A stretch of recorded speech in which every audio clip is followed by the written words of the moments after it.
கர்த்தரா இயேசு கிறிஸ்து நாமத்தினாலே நீங்களும் நானும் கிருபை பெற்ற பிள்ளைகள் இல்லைங்களா? பார்த்தீங்கன்னா, கடிகாரத்தில முள்ளு பார்த்துருக்கலாம். மீனுல நீங்க முள்ளு பார்த்துருக்கலாம்.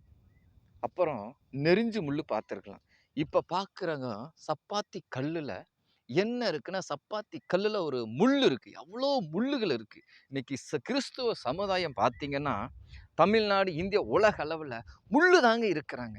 அபிஷேகம் பண்ணப்பட்டுன்னு பிள்ளைகள் சொல்றாங்க. பாருங்க, அதாவது 2 ராஜாக்கள்ல 17வது அதிகாரம் 36வது வசனம் சொல்லுகிறது, உங்களை மகா வல்லமையினாலும் ஓங்கிய பயத்தினாலும் எகிப்து தேசத்திலிருந்து வரப்பண்ணி கர்த்தருக்கே பயந்து அவரையே பணிந்து கொண்டு அவருக்கே பலியிட்டு இருக்கு. ஆனா பாத்தீங்கன்னா முள்ளா இருக்கிறாங்க. ஆனா பாருங்க, வேதாகமத்திலிருந்து அப்போஸ்தலர் பவுல் என்ற பவுல் சொல்றாரு.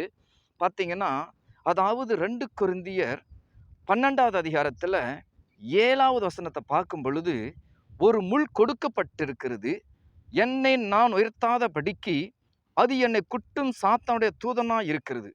அது என்னை விட்டு நீங்கும்படி நான் 3 தரம் கர்த்தரிடம் வேண்டிக் கொண்டேன். அப்போஸ்தலர் பவுல் ஜெபிக்கிறார். 3 தரம் ஜெபிக்கிறார். அதுக்கு ஆண்டவர் என்ன சொல்றாரு தெரியுங்களா? 9வது வசனம் பாருங்க. அதற்கு அவர், என் கிருபை உனக்கு போதும், பலவீனத்தில் என் பலம் பூரணமாய் விளங்கும் என்றார். ஆகையால் கிறிஸ்துவின் வல்லமை என்மேல் தங்கும்படி என் பலவீனங்களை குறித்து நான் மிகவும் சந்தோஷமாய் மேன்மை பாராட்டுவேன். இல்லைங்களா? கிருபை போதுங்க. சோர்ந்து போவாதீங்க. தைரியமா இருங்க. நம்ம ஜெபிக்கலாங்களாம். கர்த்தாவே, இதை பார்க்கிற கேட்கிற இயேசு கிறிஸ்து நாமத்தினாலே ஒவ்வொரு குடும்பங்களுக்காக ஸ்தோத்திரம். தேவனுடைய உயிர்த்தெழுந்த வல்லமை கடந்த ரீபாலா உஷபாலா கடந்து வருகிறதற்காக ஸ்தோத்திரம். அவங்க பலவீன கட்டுகள் அறுக்கப்படட்டும். சோர்வு கட்டுகள் அறுக்கப்படுவதாக கர்த்தர் பிள்ளைகளை நடத்துவீராக. வல்லமை வல்லமை அக்கினி அக்கினியாக ரீபாலா உஷபாலா காத்துக்கொள்ளுவீராக. பிள்ளைகள் ஆண்டவரே, முள்ளா இருக்கக்கூடாதபடி முடிந்த காரியங்களை முழு இருதயத்தோடு செய்ய தேவன் கிருபை தாரும்.